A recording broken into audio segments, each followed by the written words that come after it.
The South Korean leader also held a summit with the visiting Dutch Prime Minister. North Korea fired a ballistic missile. This comes soon after it warned of a strong military response as Seoul, Washington, and Tokyo agreed to bolster defense ties. A big day for South Korean high school seniors. More than 500,000 students took the long-awaited college entrance exams, which could have a huge impact on their future.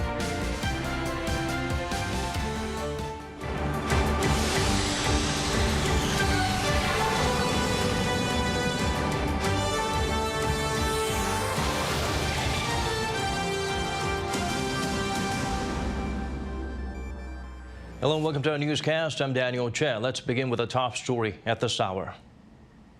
Saudi's Crown Prince is visiting Seoul for the first time in 3 years to mark 60 years of diplomatic ties. During a summit with President Yoon, the duo agreed to develop a new strategic partnership. Ji-young starts us off.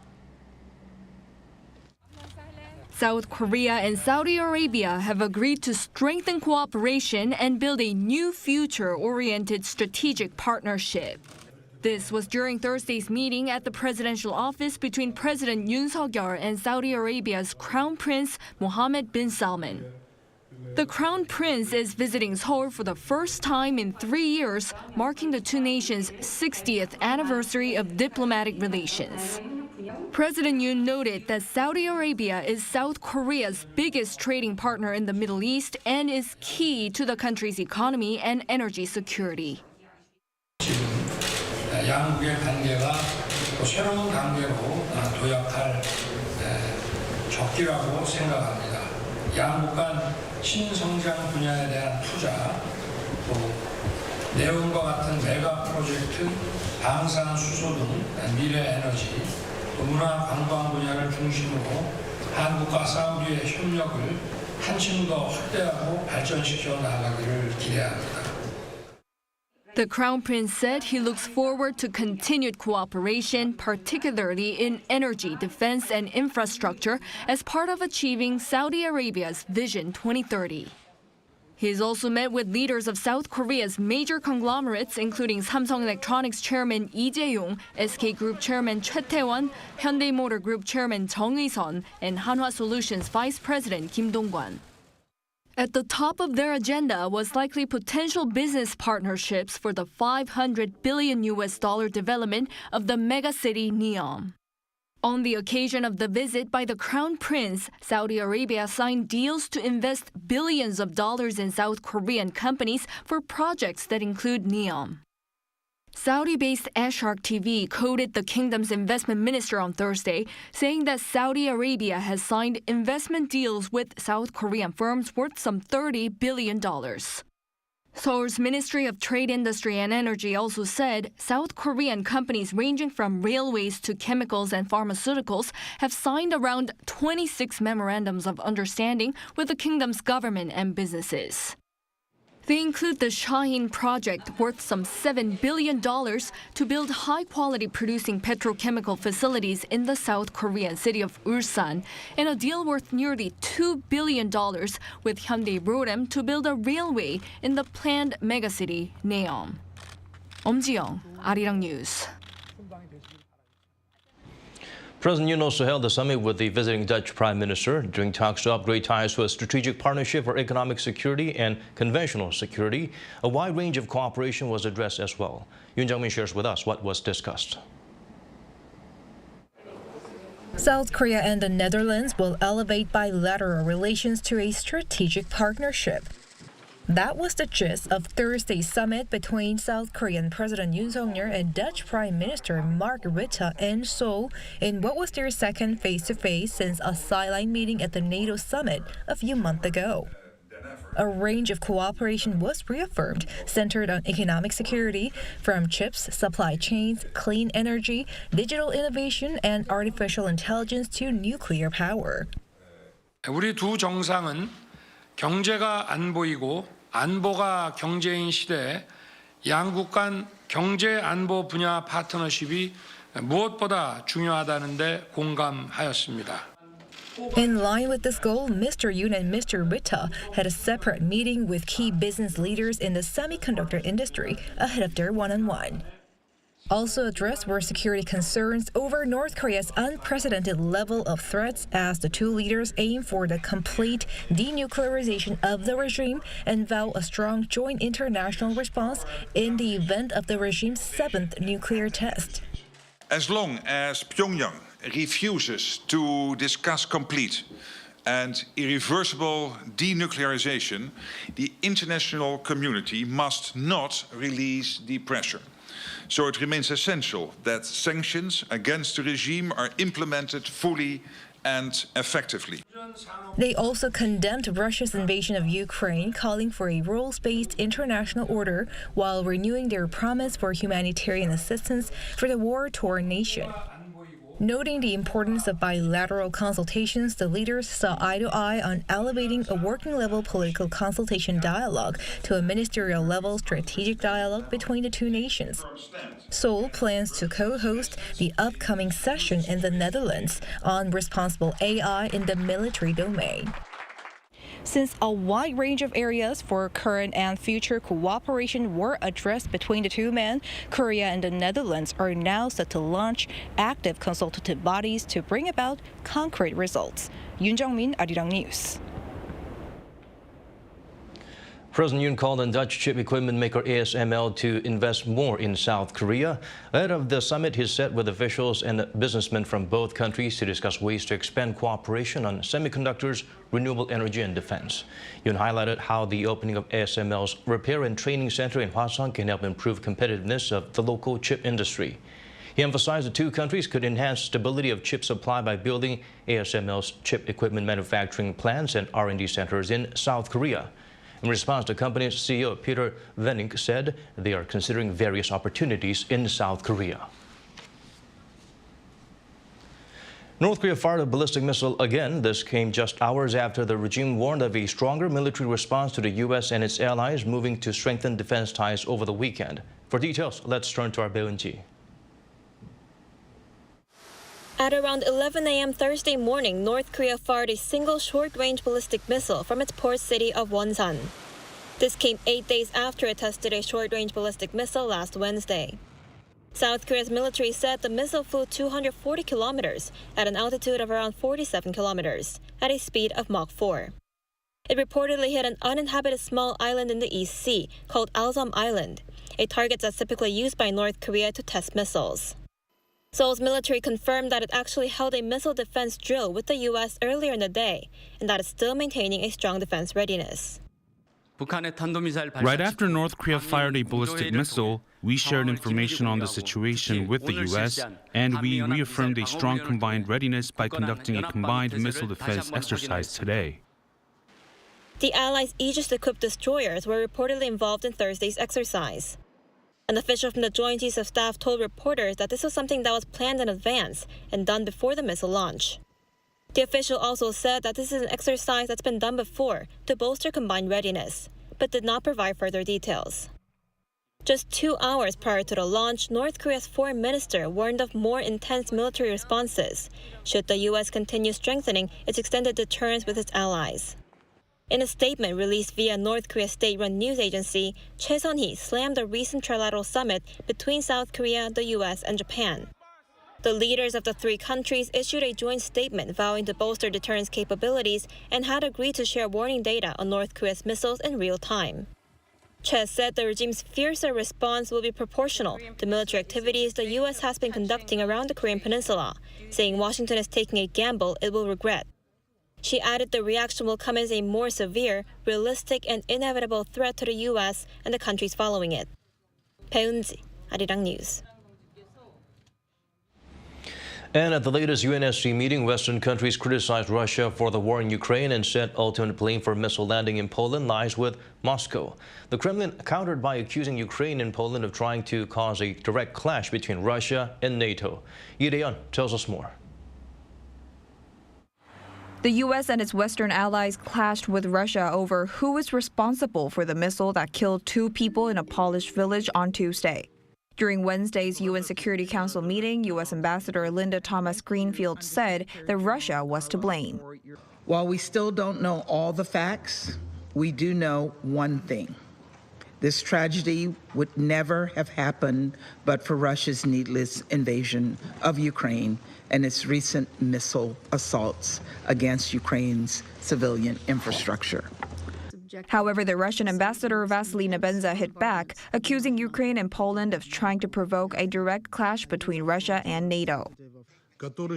Many representatives of Western countries have stated to the effect that even if the missiles were launched by Ukraine, it's still Russia who is to blame for destroying critical infrastructure. Ukraine's ambassador to the UN told the Council that the country is ready to cooperate with Poland for the investigation.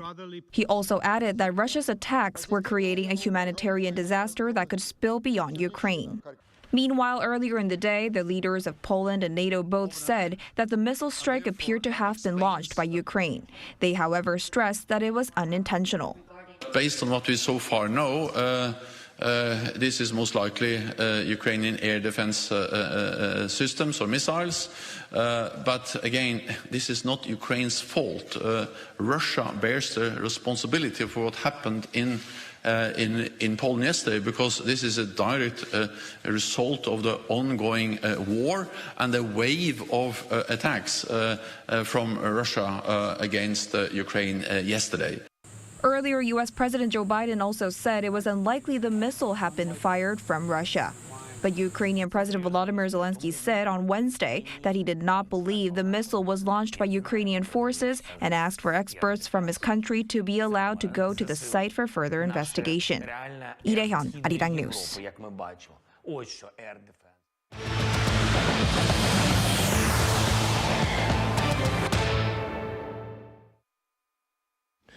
The nation's daily COVID-19 tally rose to the highest level for Thursday in months. The new cases on Thursday came to more than 55,000. Although the rate of increase is slowing down, the number of severely ill patients and deaths are still high. The KDCA reported 67 deaths, which is the highest daily count since late September. Critical ill patients, 380. The rate at which people are getting their booster shots is still low at just 4.1% of the population, raising concerns ahead of a possible winter wave. The government will be offering incentives for people getting their shots over the next 4 weeks. South Korea's college entrance exam, also known as Suneung, was held Thursday. More than 500,000, mostly high school students, set for the test, which could have a big impact on their future. Kim Jung-sil Faz's report from one of the sites.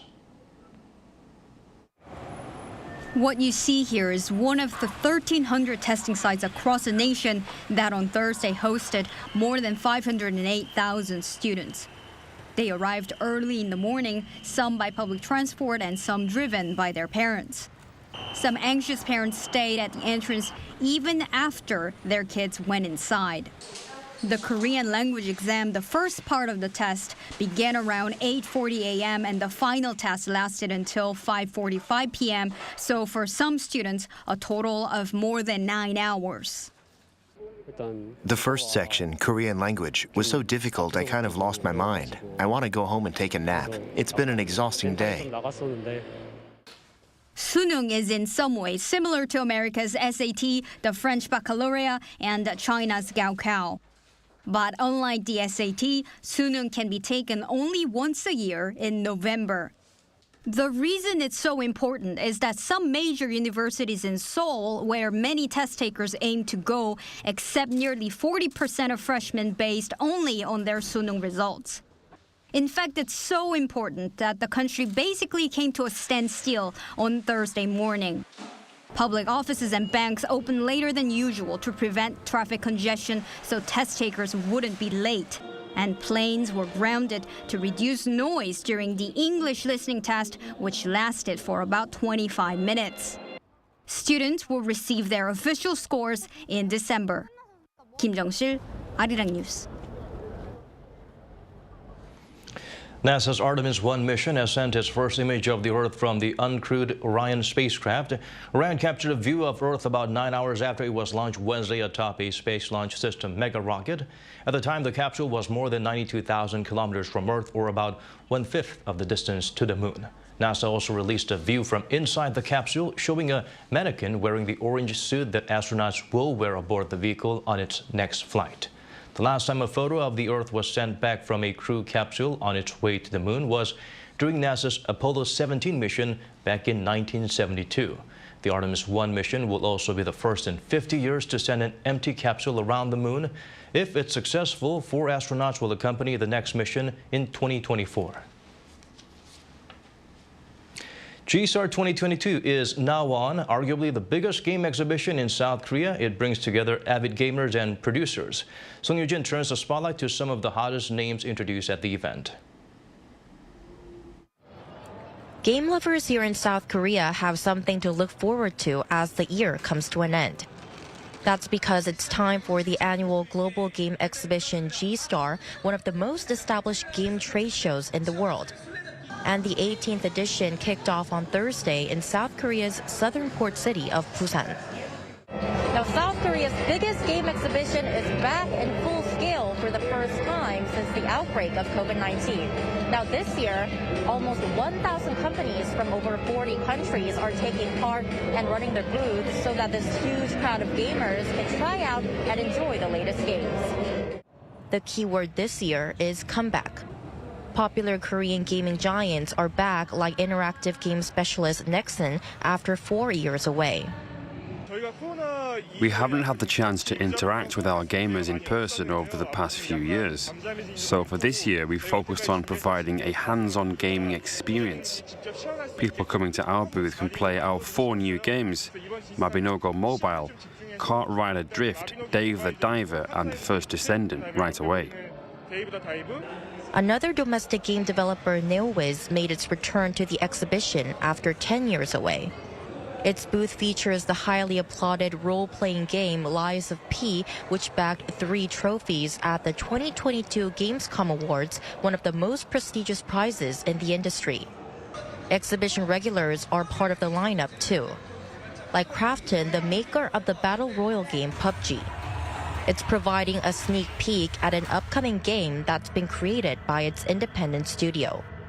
So the Callisto Protocol is an all-new game from Striking Distance Studios. It comes out December 2nd, and it is a survival horror action game.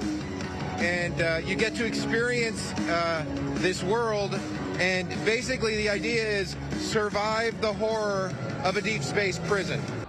Though it was the first day, the venue was packed. Looking at this crowd makes me think that I made the right choice to come here early today. I think there are a lot of interesting things to check out this year. The event runs until Sunday, and besides the main exhibition, there will be a conference with industry insiders, business networking opportunities, and a game cosplay award. Song Yoo-jin, Arirang News, Busan. Digital technology and AI has come a long way in medicine, even for pets. Now, instead of a microchip, you can register your furry companions with a nose print. The latest tech can easily check up on an animal's health. Shin Se-byung gets us better acquainted with the advancements. Everything seems to be going digital in the modern era, and pets are no exception. One good example is veterinary services. This handy, self-monitoring AI scanner takes pictures of a pet's eyes and ears. The AI analyzes the data and gives a result within a few seconds.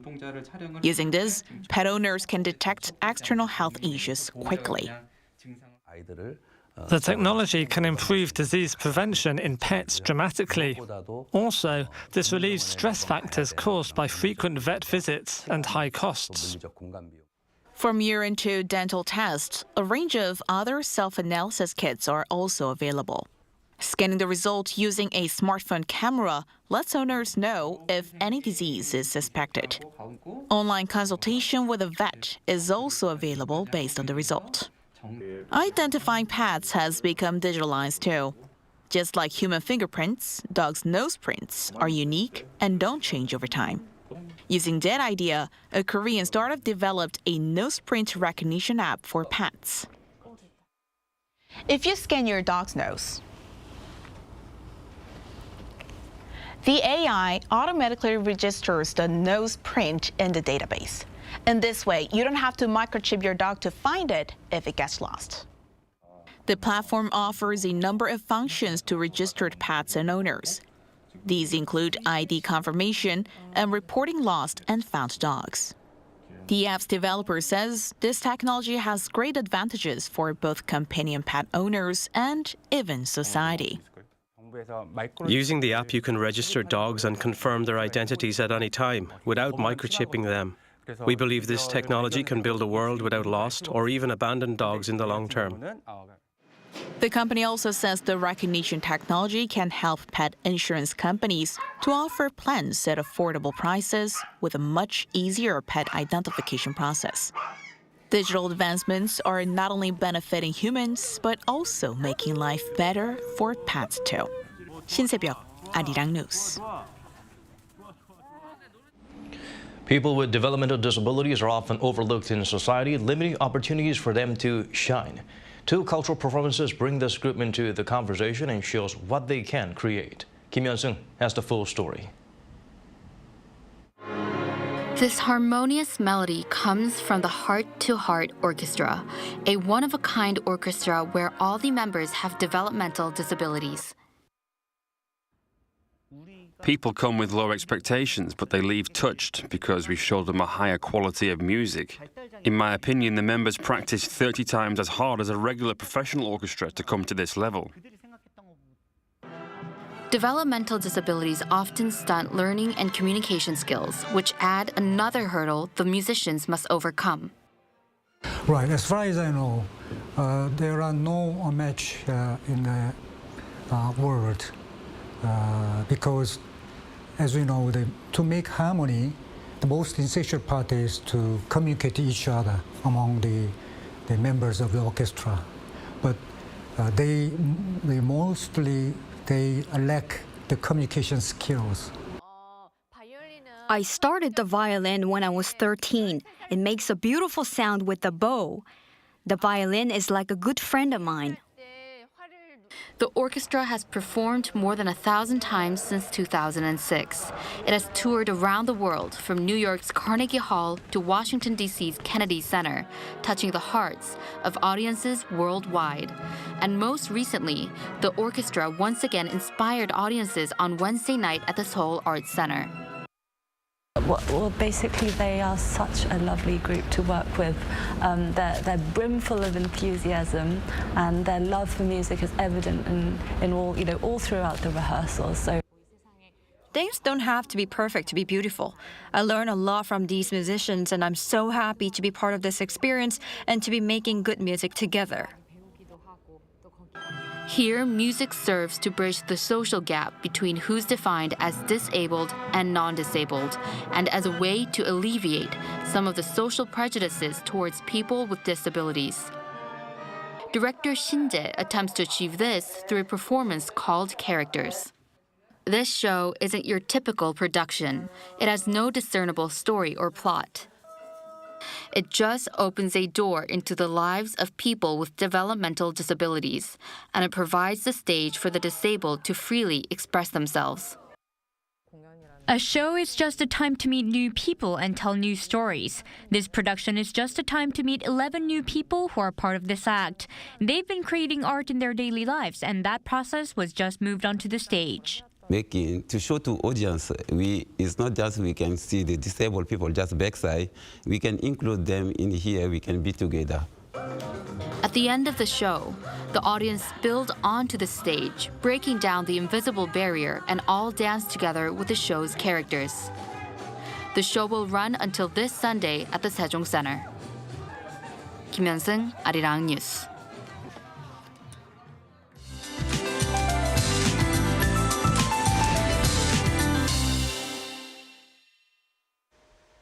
Mild weather will continue for the daytime here in South Korea. Most regions will see highs much warmer than the seasonal average, but with a rise in daytime readings, big contrast in daily temperatures will follow. For some regions, lows will be dropping to sub-zero figures, creating a gap of more than 15 degrees. Places like Daegwallyeong and Gangwon-do province will see a huge gap of 17 degrees Celsius. Parts of western regions will see poor air quality for the morning hours. This is because of the stagnant atmospheric conditions that are leading to an accumulation of fine dust. Also, mild temperatures will continue until this weekend, with highs hovering around 20 degrees for inland regions. Enjoy the warm spells while you can. Tomorrow, Seoul will start off at 6 degrees. Chuncheon and Gyeongju will be cold at 2 degrees. Daily highs will jump to 17 degrees in Seoul, Daejeon 18, Gyeongju and Busan will be topping out at 21 degrees. Expect frigid conditions to return next week. On Tuesday, daytime highs will plummet to 13 degrees in Seoul. That's all for now, and here are the weather conditions around the world.